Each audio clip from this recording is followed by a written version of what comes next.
Dek, Oh ya? awak ada jual minyak mesin jahit? Minyak. Minyak ini? Bukan. Itu minyak masak. Saya mau minyak mesin jahit. Mesin jahit. Ini? Minyak ini? Bukan. Ni minyak tanah. Saya mau minyak mesin jahit. 哎呀，冷真多，不把你煮起，你妈自己起。 Papa, sini sih mesin jahit. Lu kau apa? Saya mau minyak mesin jahit. Pa, 你慢慢问，我先去。等住我等来，我才跟你讲是咩是mesin jahit. Ni kita lo. Eh. Apa? Minyak mesin jahit. Minyak itu. Bukan. Itu minyak Bukan? masak. Saya mau minyak mesin jahit. Minyak?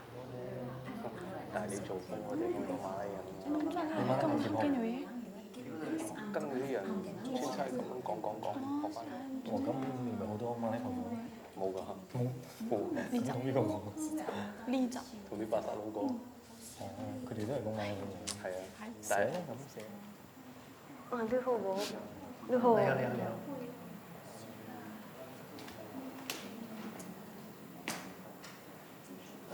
有個老師啊。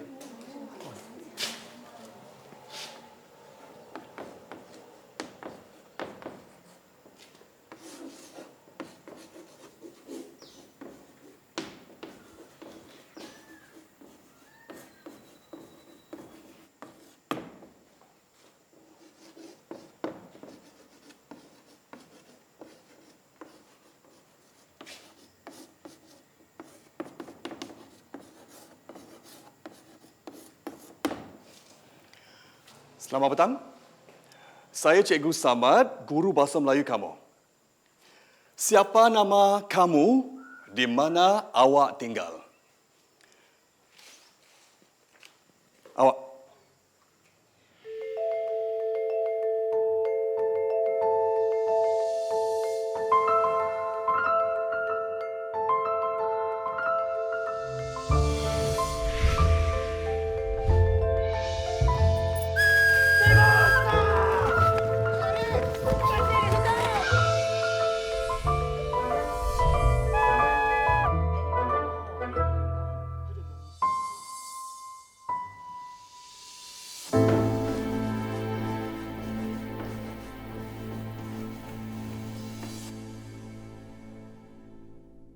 This is a painting by Chua Mia Tee titled National Language Class, and it was painted in 1959.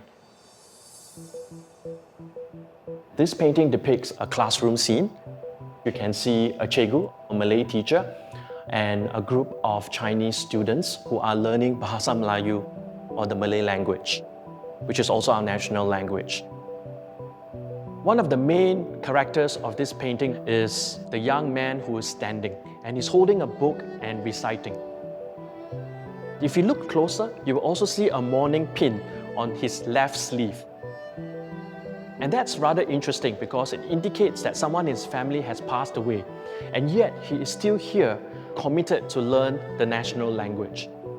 And this is something that Chua Mia Tee often uses as a device in his paintings in order to draw attention to a particular message that he wants to give, which in this case is how committed these young people are to learn the national language.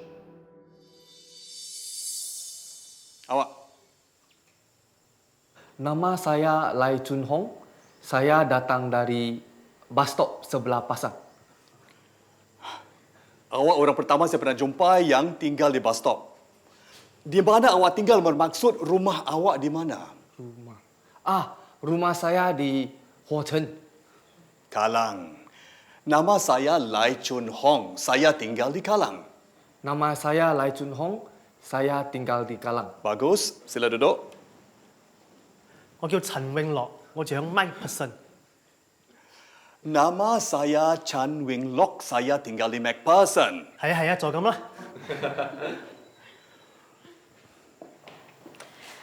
Nama saya Chua Li Ting. Saya tinggal Gelang. Saya tinggal di Gelang. Nama saya Tan Amoy. Saya tinggal di Rochor. Bagus.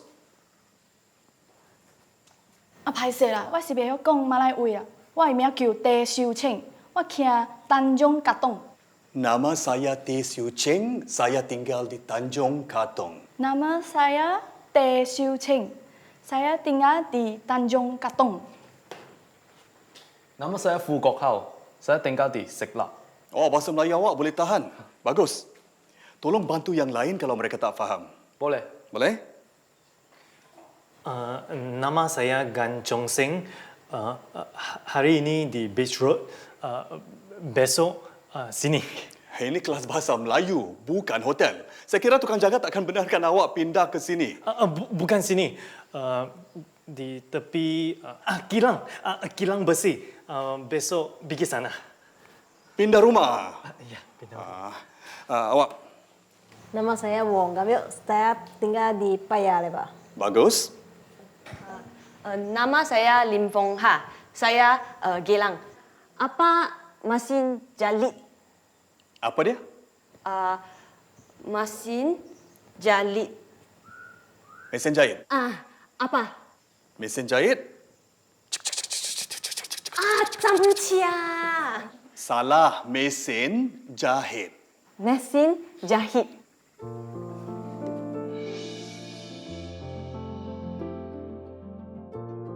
On the blackboard, you see inscribed on it Siapa nama kamu?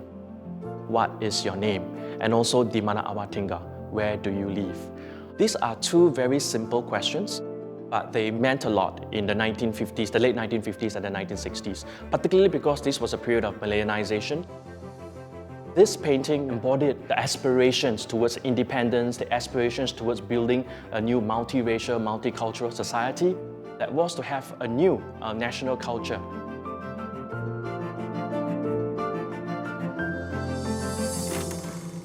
我在上国语课的时候，大概是28岁。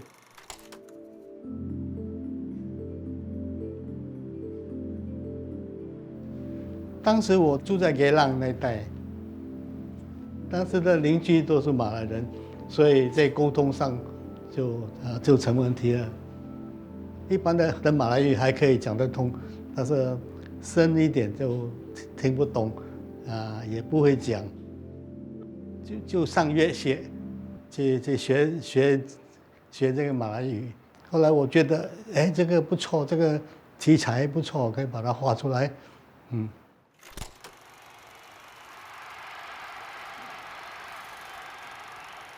1959, when the PAP won the election to form the government, they campaigned on the platform of a merger with Malaya.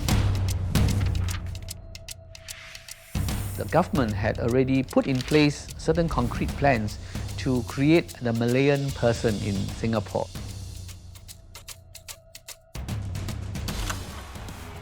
They installed a young Di Pertuan Negara, head of state Malay, and then there was Malay syllabus taught in schools.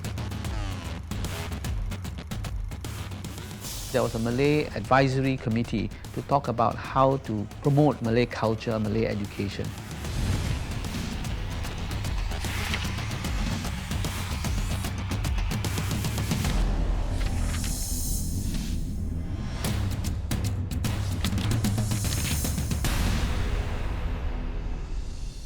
当时的社会，失业的人很多，我们的经济条件也不是很好。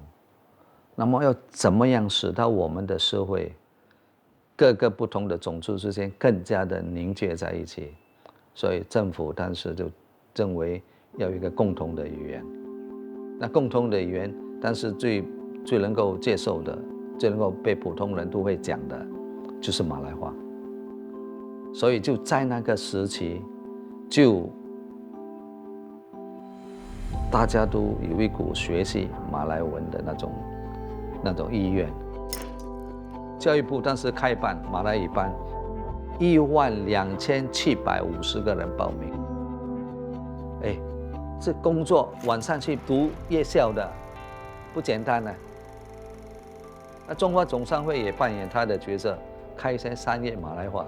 那么他们做生意也可以通过马来话来交流，对吧？就是在这样的背景。There were different kind of publications produced to promote the Malay language and culture. This one is by the World Books Company, Malay Yu Kan. So it's Malay Language Monthly. And also, I also found this, which is learning Malay language from pictures. Okay, Belajar Melayu, number 4. And this is interesting because it's meant for Chinese who use different dialects to learn Malay, you know. There is the Mandarin version, there is a Cantonese version, there is the Hokkien version, there is the Teochew version, there is Hakka version too for this booklet. I also found for workers, they also get to learn through night classes. This is a Rubber Workers Union publication. This is 1960, and I also discovered that they also have some kind of night class. 上马来语课的学生，多数都是年轻人，少数的工人也有了。当时那些学生都是很认真的去学，都是认真的学习马来语。I joined the police force in 1961 and I was sent to PTS Police Training School for initial 9 months training. All the commands and everything were in Malay.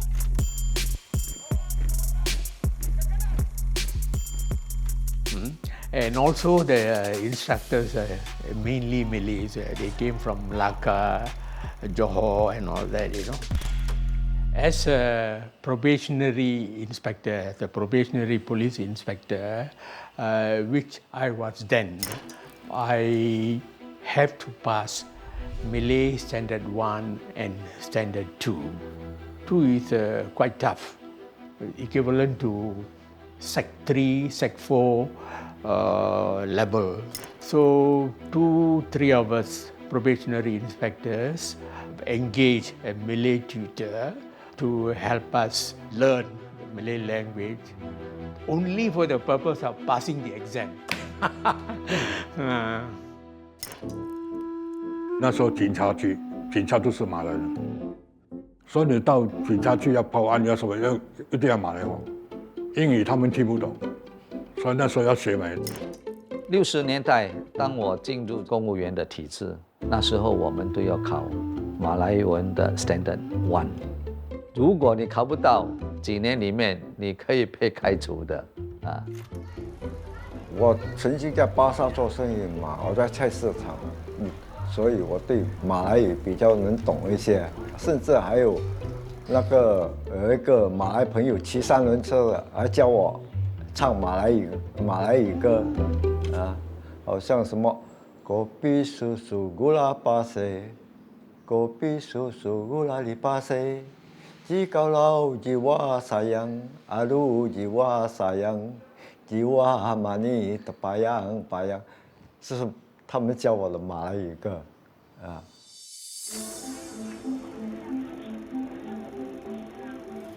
The main language of communication then was only Malay, only Malay.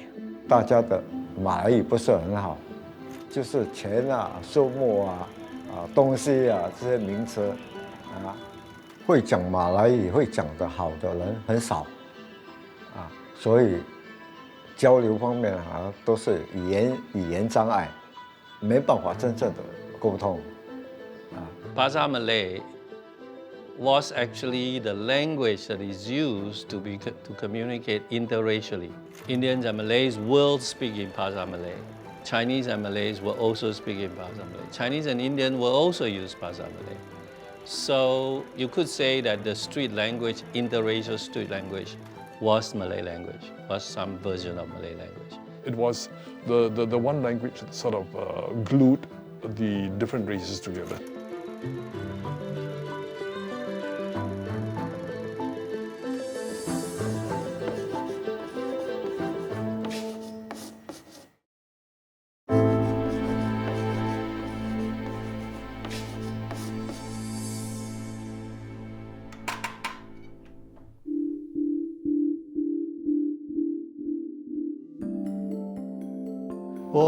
我作画就是主要就是讲真善美。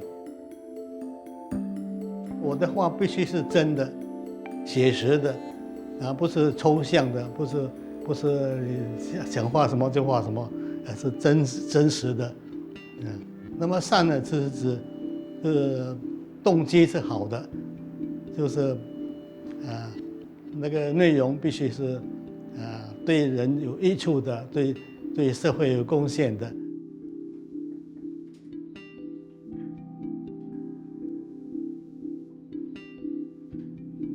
I think for Chua Mia Tee, the social function actually alludes to his interest in depicting reality. And the reality really has to do with depicting the actual social, economic, and political conditions of that time.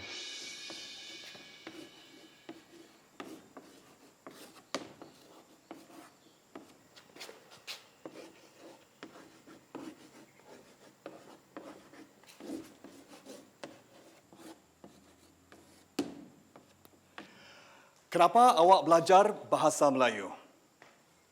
Awak, tak apa duduk. Saya belajar Melayu kerana ada kerja baru. Bos cakap Melayu. Awak kerja apa? Kamu tahu P. Ramlee movie? Wah, semua orang kenal P. Ramlee, pelakon pengarah. Tapi apa yang awak buat? Saya berdiri tepi kamera. Awak juru kamera P. Ramlee? Bukan.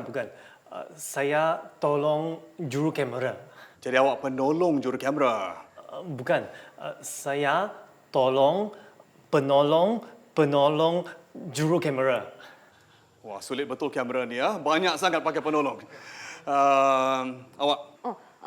Saya mau belajar Melayu pasal wah bapa kedai di Geylang. Banyak cakap Melayu. Lagi banyak wah boleh cakap lagi banyak Sengli. Lebih banyak bahasa yang awak faham, lebih banyak duit awak boleh buat. Ya, duit. Awak? Aku mau belajar bahasa Melayu. Suami aku seorang pelukis. Apa kena mengena bahasa Melayu dengan pelukis? Suami aku melukis lukisan Malaya. Aku mau faham lukisannya.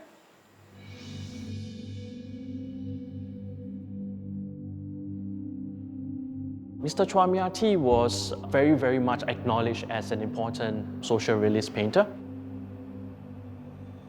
From the period of the 1950s to the 1960s, social realism as a movement was particularly important because they were a socially engaged group of artists who raised issues like inequalities or social injustices that they felt were important topics for broader discussion in society. And they raised that through their artworks. Epic Poem of Malaya was painted by Chua Mia Tee in 1955. This painting depicts a group of Chinese students from the middle high schools, and in the center of the painting is a man holding a red book. And on the red book inscribes the Chinese characters Malaya Shi Shi, or Epic Poem of Malaya, from which the title of the painting was derived. 当时学生游行去野餐，野餐的时候就常常有一些节目，有的唱歌啊，有的是讲故事啊什么的。那么我这个题目是朗诵诗歌，利用这个朗诵诗歌，来表现当时对那个殖民地的不满。马来史诗是我们仿殖民地时期一个非常重要的作品。为什么我这么说呢？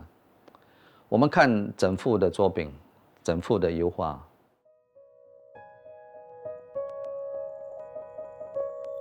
里面10几位人，画的中间呢就站着一个工人，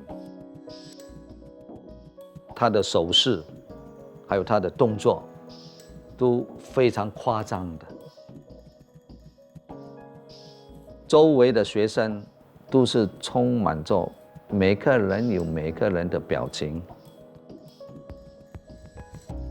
有个小女孩听了她的朗诵马来亚史诗，几乎是眼泪要掉下来了。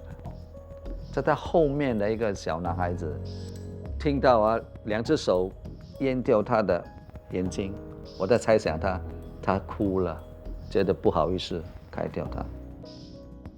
这个工人的马来亚史诗到底讲的是什么？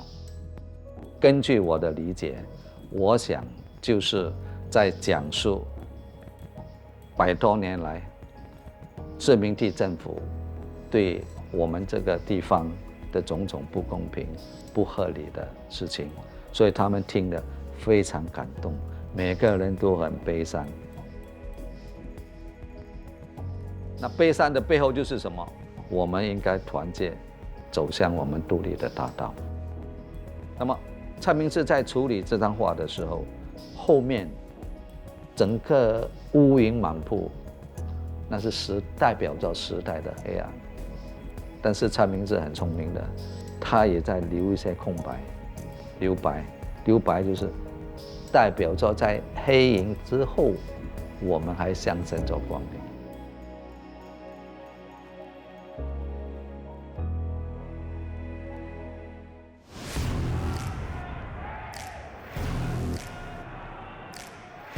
Colonialism was obviously coming to an end. European powers were retreating, and I think all over Asia, there were all these nationalist movements that were emerging. 1955 actually marked a high point in the anti-colonial feelings that was experienced by Singaporeans and Malayans. They just wanted the British out. And they found that many of the practices that were in place at the time were very unfair, exploitative, and not very equitable, and especially so for the Chinese educated young people of Singapore.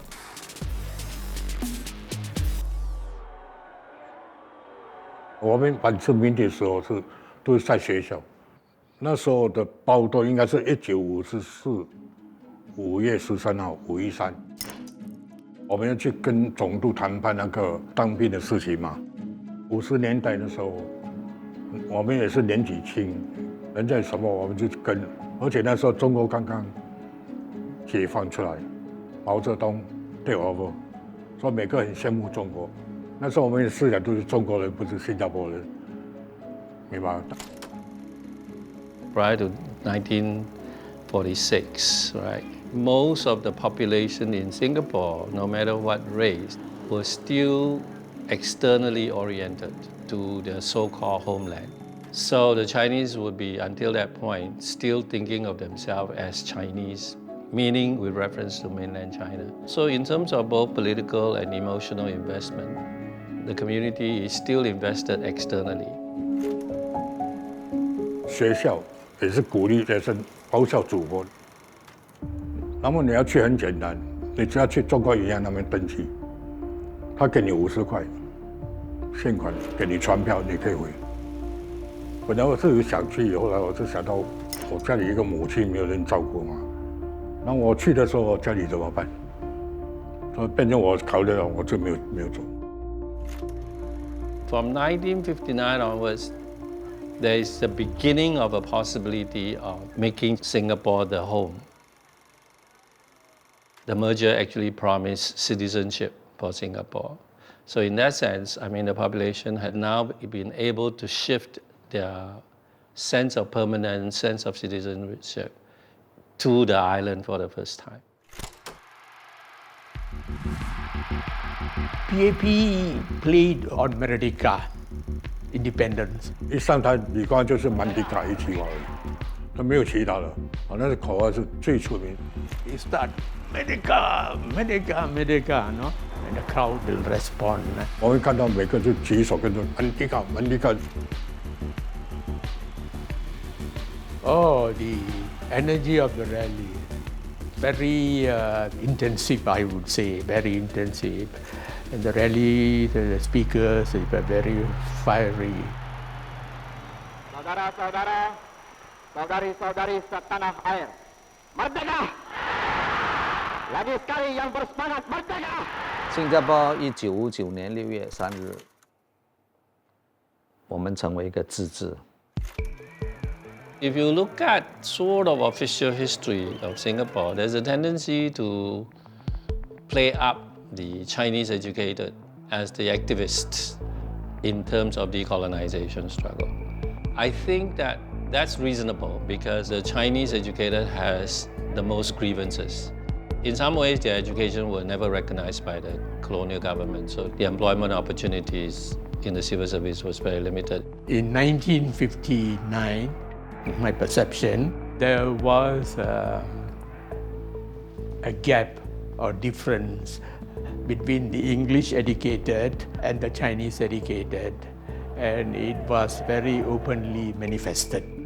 反殖民地啊，一般上华人比较多，马来人就没有。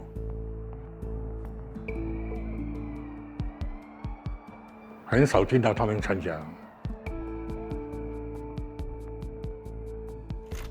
The fact that these are Chinese who are learning Malay actually is politically fairly subtle because in fact the English speaking were actually not learning Malay because they were still fairly privileged in terms of access to occupational opportunities with their English skills.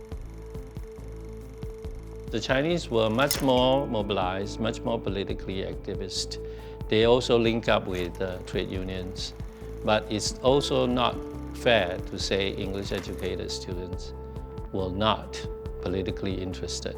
Eventually, the English educated and the Chinese educated got together, and of course, history was written as formation of the People's Action Party.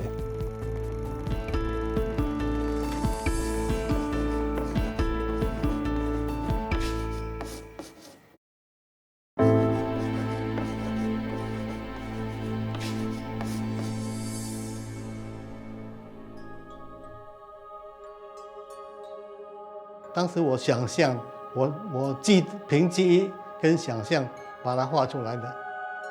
国语课的老师是一个马来人，女的马来人。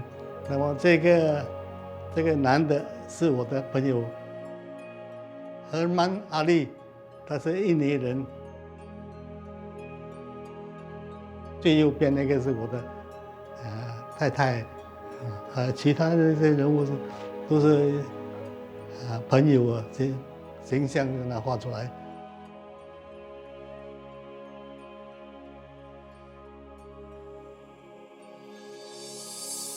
Baiklah kita berhenti makan. Setengah jam lagi awak balik OK。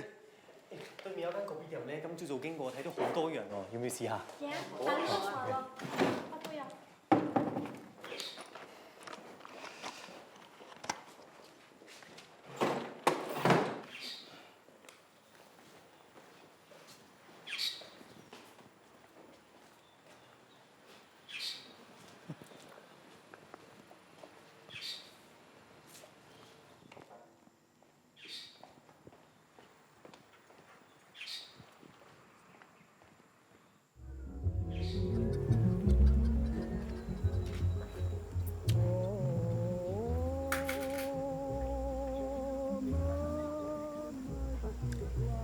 ？Cikgu, boleh duduk?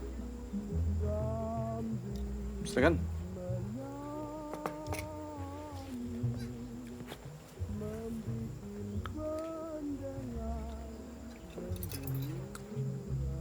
Kenapa tak makan dengan yang lain? Saya suka pedas. Cikgu tahu kenapa belajar Melayu? Kenapa cikgu ajar?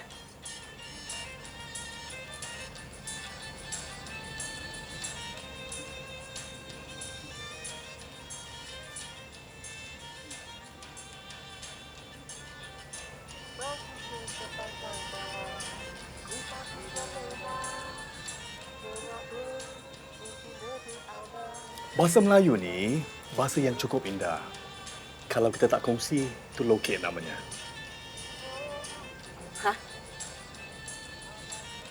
Tak apalah, nanti awak belajar juga. Makan. Makan. You see, Malay music had always been quite strong because there were some very good Malay musicians and dancers in Singapore who made sure that this tradition was kept up. And of course, in public life, you could see kompang groups and all that at certain ceremonies and celebratory events and all that. All those great world entertainment places often has a dance stage just for Malay music, and Malay dancing. If you talk about popular music in the 50s and 60s, you could go to the amusement parks and you could see joget and all that being danced, you know. Joget is like ballroom dancing. It's a social dance for couples. It's danced to a certain rhythm which is very catchy. And the interesting thing about joget is the man and the woman face each other and do not touch each other. So they move back and forth. And you see a joget couple dancing, it's really very elegant and very, very pleasing to see that. No contact, but there are subtle things about communication, you know, between the man and the woman. And as I said, the amusement parks like Great World, New World and all that would always have a public joget sort of arena. You didn't want to dance, you could stand by and watch this. And of course, it wasn't just Malay couples, you know. Chinese gentlemen would come along and Indian gentlemen would also come along. It was multiracial, actually.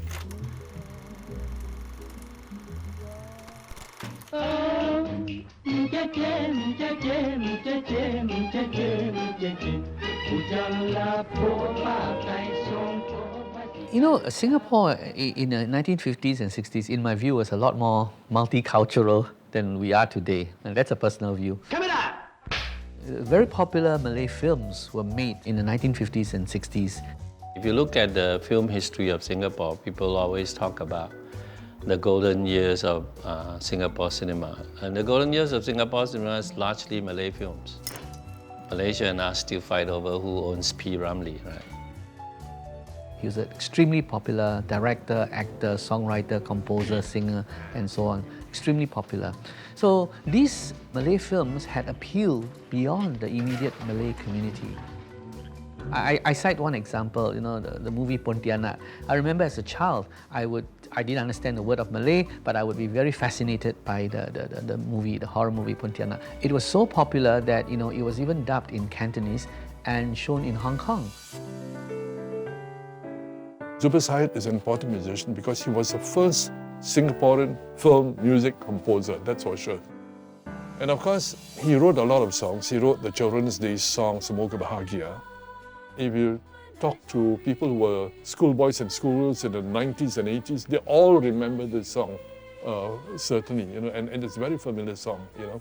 Zubir Said had the knack of writing songs that were catchy, you know, that could stick in your mind, that ran naturally, you know. He was a wonderful musician, there's no doubt about that, you know. The first time I actually heard Majula Singapura was probably in 1959 because, you know, it had been composed by Zubir Said, especially for the reopening of the Victoria Theatre in late 1958. I sort of fell in love with the song because he had written something which is absolutely appropriate for the country.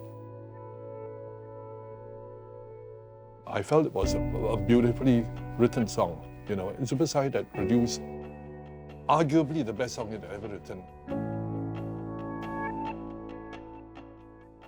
If you are hearing the current national anthem, many people never guessed that there was 8 bars in the middle, you know.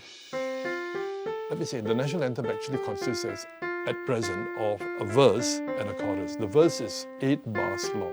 The chorus is 8 bars repeated, 16 bars.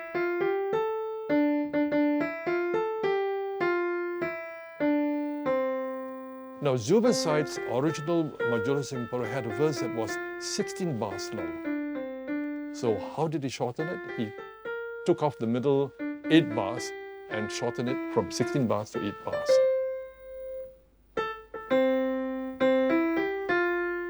That's the original long version.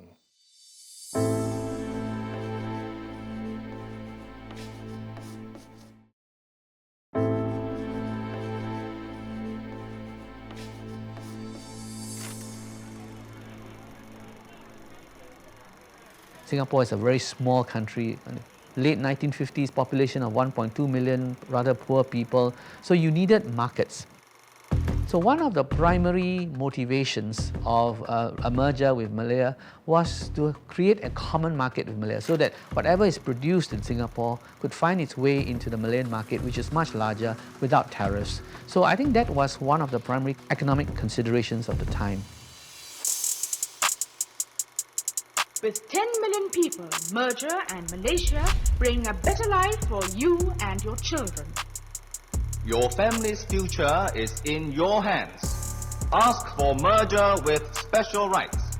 Ask and you shall receive Malaysia with 10 million of our people happy, equal and free. When a merger with Malaysia was mooted, most people thought it was a pretty good idea because we always assumed at the time that Singapore was too small to survive as an independent political unit. So there's always the assumption that we had to be part of a Malaya or Malaysia or whatever it is, Quite a lot of enthusiasm was built up even within Singapore for Malaysia. And if you talk about music, I remember one particular song that caught everyone's imagination, Malaysia Forever. Let's get together, sing a happy song. Malaysia forever, 10 million strong. It was played incessantly over the radio, Malaysia Forevermore. Ready to share in every way, so let's get it done, get it done, get it done. We're ready. Everybody thought that the merger was a given. That's what the Singapore government wanted. But the truth was that the Malayan Prime Minister, Tunku Abdul Rahman, was less keen. He was concerned that, Singapore had a predominantly Chinese population. He believed that most of these Chinese people here were radicalized and influenced by left-wing elements. He didn't want them into his federation because he had just fought 10 years of emergency, and the last thing he needed was to bring in more Chinese who were communist sympathizers, he believed them to be so, and who would also upset the racial balance in his country. 1 million Chinese would upset the racial balance. I had believed in Malaysian merger and the unity of these two territories. As a people connected by geography, economics, and ties of kinship, separation news itself came as a shock. It was kept a secret until the very day. Many of us never dreamt that the separation would occur so seemingly abruptly and so suddenly. All of a sudden we were part of Malaysia and all of a sudden we were out, Every time we look back on this moment when we signed this agreement which severed Singapore from Malaysia, it will be a moment of anguish. I think one reason we broke with Malaysia is that the Singapore government, the PAP government, immediately started an industrialization program in 1960. Okay, so the EDB was started in 1960. Jurong was drained to be the industrial site starting then. Okay, because we were part of Malaysia, very often plans to industrialize had to be approved by the federal government. And the federal government continuously blocked Singapore initiative. So the economic reason for merger was being washed away slowly, right? You see, in the 50s and early 60s, you go to the market, you see the Chinese fishmongers, stallkeepers and all that, You take 10 of them, 9 of them can speak good Malay. Today is not the case. 当时有用，当时我在马来语也讲得不错，讲得不错，但是现在太久了没有用，就慢慢忘记了。Later years, it just died off, so to speak, Malay language. 1965年以后呢，马来语很少人用。除非有但是部门要讲马来话，不然的话没有人用，好像不大实际的，对吧？公文上面也是没有马来，所以每个人注重英文。English became a more common language and a language of trade, education, science and technology, and administration. Because the government has chosen English as the language of public administration and also the language of business transaction for the most part, right? Obviously, learning English became an advantage. There was real economic advantage. So it's not just the Malay language, which already is a minority language. Even the Chinese language suffered. National language class continues to be a very important painting today, even in 2020. It prompts us to think, how important is Bahasa Melayu as a national language to Singaporeans today? Is it a language that, besides being part of the 4 official languages, it's a language that more Singaporeans should be familiar with? It's something that we should be asking ourselves. The fact that Malay as a national language is not spoken or learned is ironic.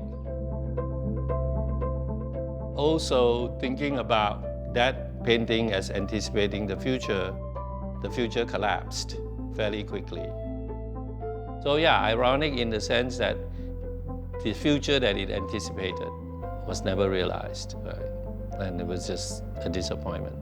上国语课是一个特定时代，它作于1959年，那么对当时的人来看，意义非常大。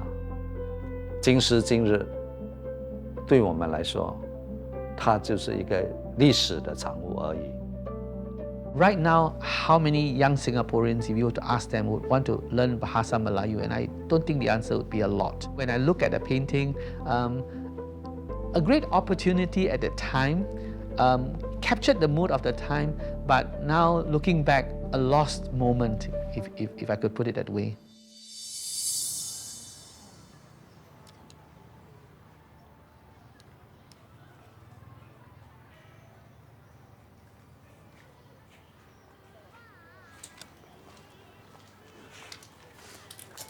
Saya nak beli garam. 5 sen. Cikgu? Ingat saya? Lim Fong Ha. 6 tahun dulu cikgu ajar saya bahasa Melayu. Kenapa, Pak? Tidak mau beli garam?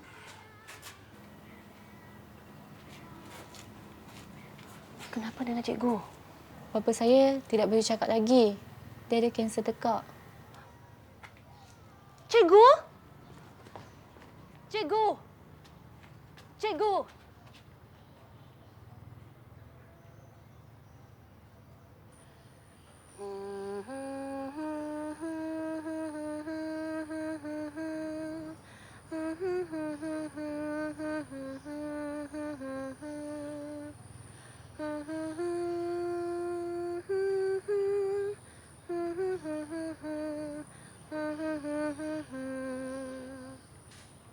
Cikgu, sebelum saya temu kamu, saya bisu. Tapi sekarang, saya boleh nyanyi. Suara saya adalah suara cikgu.